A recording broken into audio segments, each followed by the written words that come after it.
નમસ્કાર દોસ્તો, અમારી the daily point news channel પર આપનું હાર્દિક સ્વાગત છે। દેશ, દુનિયા, ગુજરાત અને ખેડૂતને લગતા સૌથી મહત્વના સમાચાર જાણીએ તે પહેલા ચેનલમાં નવા છો તો ચેનલને સબસ્ક્રાઇબ કરવાનું ભૂલશો નહીં। ગુજરાત સરકારે ઉત્તરાયણ માટે નવી ગાઈડલાઈન જાહેર કરી। 6 થી 8 સાંજે 5 થી 7 વાગ્યા સુધી પતંગ ઉડાવવા પર પ્રતિબંધ રહેશે નહીં, પરંતુ ચાઇનીઝ દોરી પર કડક નિયંત્રણ લાગશે। અમદાવાદ રિવરફ્રન્ટ ફ્લાવર શોમાં છેલ્લા 24 કલાકમાં 1 લાખથી વધુ મુલાકાતીઓ ઉમટ્યા। ટિકિટ બારી પર લાંબી લાઈન જોવા મળી।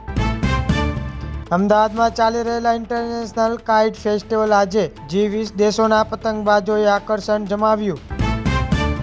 સોમનાથ મંદિર દર્શનાર્થીઓ માટે ડિજિટલ પાસ સિસ્ટમ વધુ સરળ બનાવાઈ। હવે વોટ્સએપ દ્વારા પણ બુકિંગ થઈ શકશે। ઓખા બેટ દ્વારકા સિગ્નેચર બ્રિજ પર પ્રવાસીઓ માટે સેલ્ફી પોઈન્ટ શરૂ કરાયા। રાત્રે લેઝર શોનો નજારો જોવા જેવો।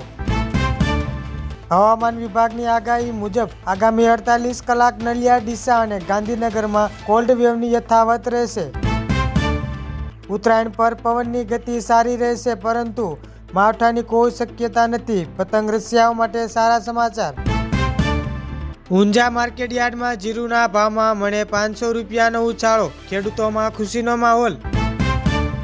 સૌરાષ્ટ્રના યાર્ડોમાં કપાસની મલબક આવક શરૂ, પરંતુ ભાવ 1500ની સપાટીએ અટક્યો।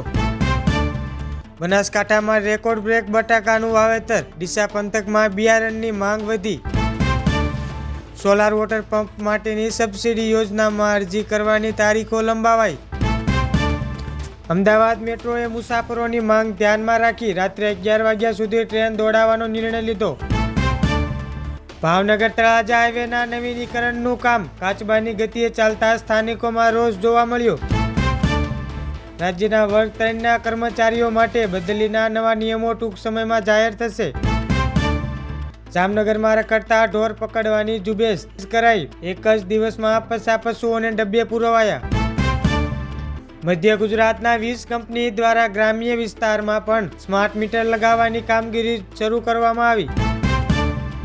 આણંદ અને નડિયાદમાંથી 5 લાખની કિંમતના ચાઇનીઝ દોરીનો જથ્થો પોલીસે ઝડપી પાડ્યો। લીંબડી સાયલા હાઈવે પર ટ્રક ચાલકને બંધક બનાવી લૂંટ ચલાવનાર ટોળકીના 3 સભ્યો પકડાયા। રાજ્ય સરકાર દ્વારા ટૂંક સમયમાં કાયમી શિક્ષકોની ભરતી માટેનું નવું કેલેન્ડર જાહેર કરાશે તેવી શક્યતા। ગુજરાત બોર્ડની પરીક્ષા માટેની હોલ ટિકિટ ફેબ્રુઆરીના પહેલા સપ્તાહમાં ઓનલાઈન મુકાશે।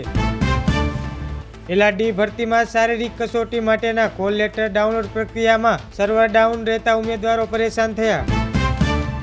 ગિફ્ટ સિટી ગાંધીનગરમાં આંતરરાષ્ટ્રીય યુનિવર્સિટીનું કેમ્પસ શરૂ કરવા ઓસ્ટ્રેલિયાની યુનિવર્સિટી સાથે કરાર કરવામાં આવ્યા। અમૂલ દ્વારા કેમલ મિલ્ક પાવડર, ઊંટડીના દૂધનો પાવડર લોન્ચ કરવામાં આવ્યો। ડાયાબિટીસના દર્દીઓ માટે ખૂબ સારું ફાયદાકારક છે।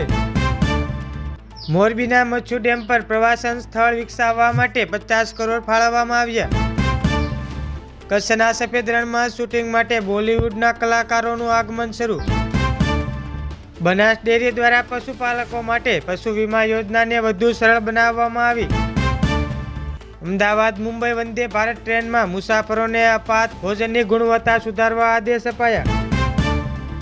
ગુજરાતી રોકાણકારો માટે ખુશ ખબર, અદાણી ગ્રુપના શેરમાં આજે જોરદાર તેજી જોવા મળી।